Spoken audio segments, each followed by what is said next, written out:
exercise is interesting in terms of effects on the brain because it works in about 4 or 5 different ways. One of the most obvious ways is blood flow. And so if you get your heart working, your brain's going to be filled with oxygen-rich blood and nutrients. So that's the main way that we thought it helps. The other way that's sort of interesting is it's been thought that exercise produces new neurons. And so exercise induces the production of growth factors, one's called BDNF, and it actually stimulates the production of new brain cells. Now, when I was in school 20 years ago, we were told you can't get any new brain cells. So when you're born, that's your lot. You're not going to make any more. But more recently, we found that exercise is a really good way of stimulating brain cell production.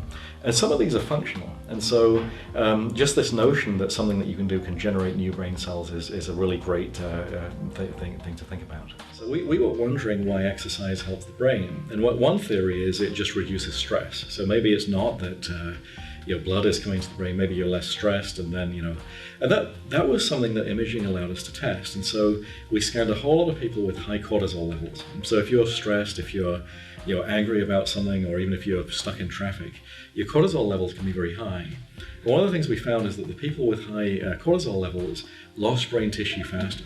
Well, that's a serious problem. So as soon as you know that's true, you can look at ways of reducing your cortisol. And so that's a very easy thing to do. I mean, we can get less stressed by exercising, walking, taking breaks. And so imaging established a physical connection between something in your blood, the cortisol that's a sign of stress, and actual physical changes in the brain. That's very useful to know. Take care of your brain, and there's a lot of ways we know that you can take care of your brain. You can eat a good diet, you can exercise, you can reduce stress, you can make sure you're well educated. And these things just build up a sort of mental bank account for the future. And so even though it seems like work is hard, I mean, you're building a store of brain connections that you'll need for the rest of your life. So these are practical messages that we've learned from imaging a lot of people. So.